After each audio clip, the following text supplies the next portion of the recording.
You ever feel like no matter how hard you hustle, no matter how much you achieve, it's still not enough? Like you're running a race where the finish line keeps moving? That was me.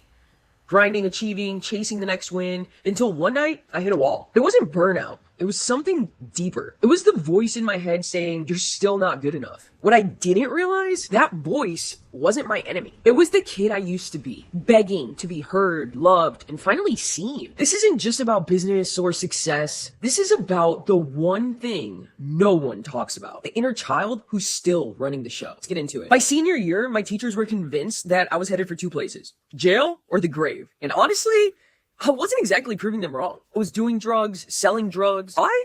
Because Pablo Escobar documentaries and Mac Miller songs made it all look so easy. I wasn't showing up for half my senior year, and when my vice principal found out, he was like, you're done, expulsion's on the table. That same day, I got into my first car accident. The car, by the way, I had just paid for it with my first $20,000 from selling online. Talk about a mixed bag of emotions. On one hand, I'm a high school senior making more money than my teachers, and on the other hand, I'm one fender bender away from hitting rock bottom. The truth? I barely graduated. I cheated on everything. I got away with it. I think the teachers were just like, let's get her out of here before she burns the place down. But the chaos wasn't random. It all started when I was 7. My mom told me she was going on vacation. I even went to the airport with her. It was me, my Aunt Flor, and my cousin Lily, walking her to the gate. I tried so hard not to cry. I told myself, be strong. Don't let her see you break. The last thing I said to her before she left, can I have a piece of gum? Yeah, gum.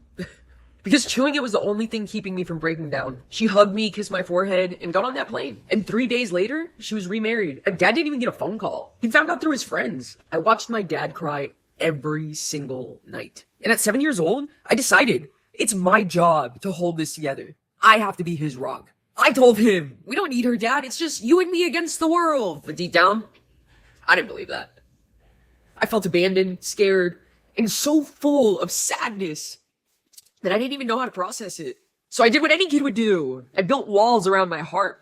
That's when the unbreakable persona was born. The one that said, I've got this. Nothing can hurt me. But here's the thing about pretending to be unbreakable. It's exhausting. It's like running a marathon in heels. Sure, you can do it, but you're bleeding the whole way. Fast forward a few years. I'm an entrepreneur now, making money, chasing goals. My teachers?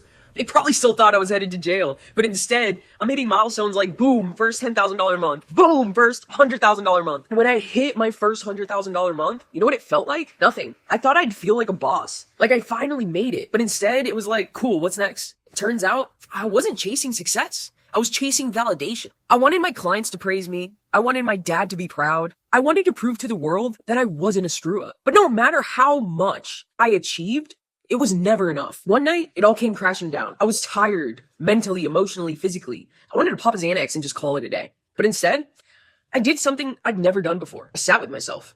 No phone, no distractions, just me and that voice in my head. And you know what it said? You're not good enough.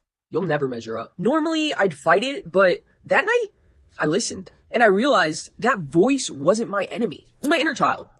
The scared little girl who watched her mom walk away. The girl who thought she had to be perfect to be loved. For the first time, I said to her, I love you. I see you. You are enough. That moment changed everything. I stopped building from fear and started creating from love. And here's what worked for me. 1, Ho'oponopono. This ancient Hawaiian practice is a game changer. When negativity creeps in, I pray on it. I'm sorry. Please forgive me. Thank you. I love you. 2, breathwork and visualization. I meditate daily and focus on the life I want to attract because thoughts create reality. 3, getting help when it gets too heavy. I don't tough it out. I work with coaches, healers, and mentors who help me dive deeper. Here's what I've learned. You can't outwork your inner child. That voice in your head, it's not your enemy. It's you, begging to be seen and loved. So stop chasing validation. Stop grinding for approval. Start listening. Start healing. When you do, you'll realize you've been enough all along. If this hits you in the soul, drop a comment. What's the one thing your inner child is trying to tell you? And if you're still grinding for validation, take a moment. Sit with yourself because you are enough. You've always been enough. Now go build from love and watch the magic happen.